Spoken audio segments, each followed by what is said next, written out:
to Talk Tonight. The managing editor of Syracuse Woman magazine, Farah Jadran, joins us now to talk about the October issue of the magazine.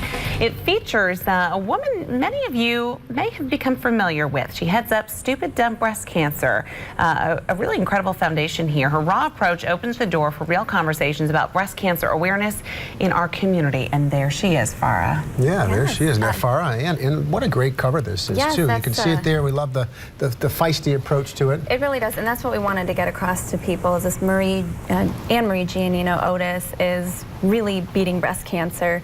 She is doing it in such a real way that she's not sugarcoating anything. If you go to her blog, if you go to her Facebook page, she's sharing real photos with you from the whole process. And when I say real, I mean everything that has happened to her. She had a full mastectomy.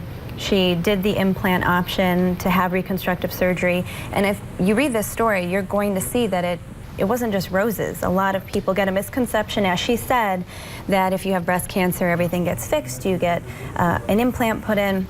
That hasn't been the case with her. There's been a lot of more complications. And she's that's true. That's a common story, though, that things don't go one straight line from huge misconception. Diagnosis. Yeah. Yes. Well, there is something interesting about her, though, because, you know, I know other women who have gone through, you know, similar situations, and it's very private for them. They don't necessarily open up and talk about it. It's very difficult. What is it about her that made her to want to share her story? Because she has become an inspiration to so many women. She really has, and not just in this community. She reaches people all the way in California and in Europe and different parts of the country. People will reach out to her with Facebook or her blog and ask her, you know, is this normal? What should I expect? And she never tells somebody, this happened to me, so it's going to happen to you too. And she never wants to tell someone exactly how it's going to feel. But her approach was, you know, this happened to me, and breast cancer never thought that it was going to give a gift to me, but her gift is to be open and honest and help other women. And that's what she says cancer never expected from her, is that she was going to beat it, and she was also going to make sure she was there for a lot of other women. We focused in on the iPad here on her shirt. You know, this is part of what I think brings the attention to her. Stupid Dumb Breast Cancer. You know, all her fundraisers have this in it, and it always catches your eye. It does. Know, like why? This is so, in a medical world that can be so formal, filled with, you know, long words and difficult things to understand, beating stupid dumb breast cancer, you kind of can get that easy. Exactly, and the reason she picked those words is because what else would you use to describe breast cancer? She says things like, it's not beautiful, it's not wonderful, it's stupid, it's dumb, it happened to me. She said her diagnosis, it sucked, but what happened was, you know, I'm overcoming it, I'm fighting it, and I'm not going to let something like this overpower me. And that's why we went the whole route with showing you that she is beating it. She's not going to let something like this take her down.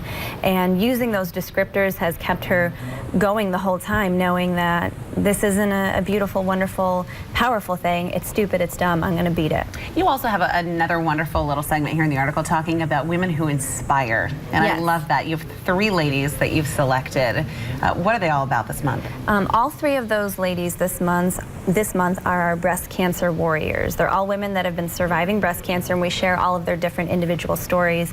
And one in particular that we brought for you guys today was Patty Thompson, and she's an educator in the Baldwinsville Central School District. And you'll see that there's a young girl there with her, and she is a student at Reynolds, and that's Haley Krolick, and she was actually a cover girl for Syracuse Parent Magazine, sister publication with Syracuse Woman, and she is battling a Wilms tumor that she was diagnosed with. And these two, because Patty has had breast cancer and Haley is fighting her cancer, they've kind of come together to talk about their treatments, talk about pain. They have 2 very different types of cancer at 2 very different types, you know, times of their lives, and being diagnosed as a woman, you know, in her adulthood, and then a young girl in her childhood, it's a lot different, but they've said that they're able to connect and help each other. As we wrap this up, it's nice to have Syracuse Woman magazine as a place where you can go to these stories and get very personal with people. So you definitely can. Yeah, we appreciate that, Farah. Thank you for joining us. We'll see you again for the next issue too. Our conversation continues in just a moment.